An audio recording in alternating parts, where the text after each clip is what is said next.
আদাবের মধ্যে একটা হচ্ছে যত গুনার কাজ পরিত্যাগ করা।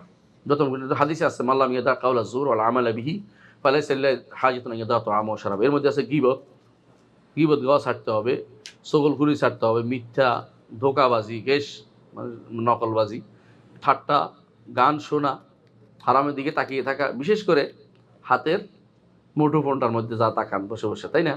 এটার থেকে অবশ্যই বাঁচার চেষ্টা করতে হবে। আর আদবের মধ্যে হচ্ছে বেশি বেশি করে কোরআন তিলাওয়াত করা, জিকির করা, দোয়া করা, অন্যের প্রতি ভালো কাজ করা, এর মধ্যে থাকা। যদি কেউ আদবের মধ্যে এটাও যদি কেউ আপনার গালি দিয়ে কি করবেন, ইন্নি সয়েম। উত্তম হচ্ছে স্পষ্ট করে বলা, উত্তম হচ্ছে শুধু মনে না, যেহেতু বলছে যে ফালিয়াকুল কাউল, ওটার নাম যেটা আওয়াজ করে বলা হয়, যেটা অন্তরে থাকলে কাউল হয় না, মনে মনে রাখলে কাউল হয়। এই জন্য ইবনে তাইমিয়া রহমতুল্লাহ আলাইহি থেকে নিছেন যে স্পষ্ট করে মুখে বলতে হবে যে ইন্নি সয়েম, আমি সওম পালন করতেছি। কারণ এটা দ্বারা কোনো কি হয় না, এই গিবা বা রিয়া না। এটা কেন বলবে রিয়া নয়, কেন বলবে?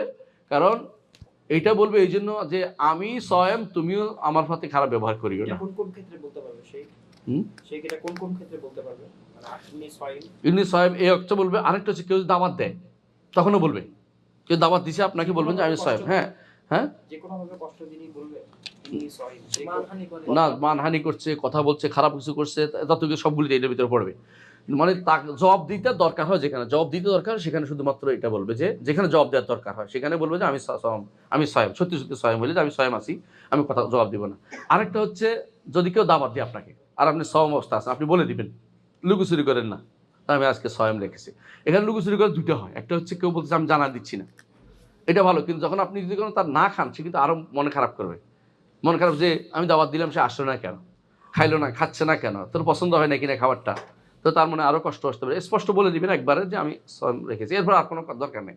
আপনি প্রতিদিন রাখেন কিনা, ওই আসে কিনা, ওই আসে কিনা, এসব দরকার নেই। আপনি বলবেন যে আমি সম রেখেছি, এইটা বলবেন। অনেক সময় এইটা লুকাতে যে আর 10টা মিছা কথা বলতে হয়, এটা করবেন না।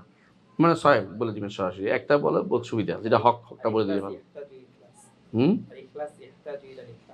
হ্যাঁ হ্যাঁ, এখলাস বেজালে ফলে অনেক সময় মাঝে মাঝে এখলাস আবার ইয়াহতাজিলা এফলাস, তাই না রে? এফলাস হয়ে যায় মাঝে মধ্যে, এই জন্য এফলাস। তাই আর যদি কোনো এমন হয় যে তার সাথে খেলে সে খুশি হবে, উপকার হবে দিন দুনিয়া, তাহলে আপনি তার সাথে সম ভঙ্গ করে খেতে পারেন। নগদ সম হলে ভঙ্গ করে খেতে পারবেন, কোনো সমস্যা নেই। আর ফরজ হলে তো ভাঙতে পারবেন না।